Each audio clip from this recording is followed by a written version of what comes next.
فاسألوا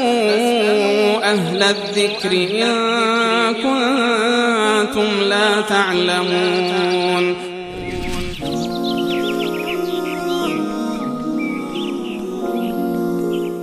برادر بهایی در مورد صیغه میخواستن که در اسلام به چه صورت بوده صیغه؟ ولی صیغه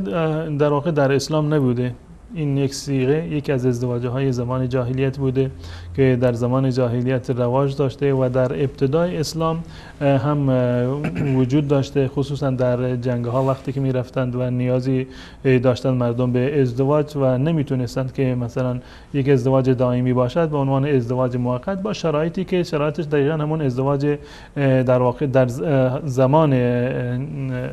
در واقع ازدواج همون شرایط رو، همون نکاح رو، همون طلاق رو و همون احکام ازدواج رو داشت. این در ابتدای اسلام بوده و قطعا روایات قطعی در این زمینه وجود داره که رسول الله صلی الله علیه و سلم این رو به صورت قطعی ممنوع کردند و به هیچ عنوان ثابت نیست که شخص رسول الله صلی الله علیه و سلم یا بزرگان اصحاب رسول الله مانند سیدنا علی رضی الله تعالی عنه و یکی دیگر از ائمه اهل بیت رسول الله صلی الله علیه و سلم چنین صیغه‌ای رو انجام داده باشند. شما در هیچ جای تاریخ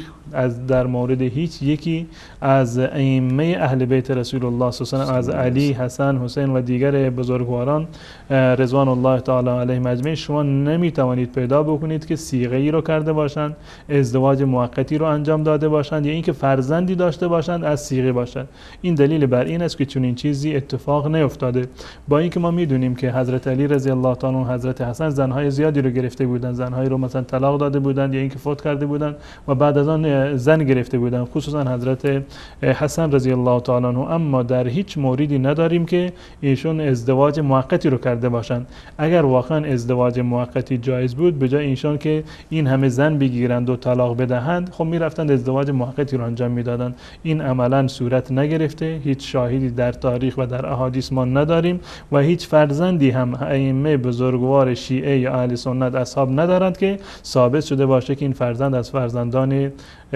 نکاح موقت یا اون صیغه باشه.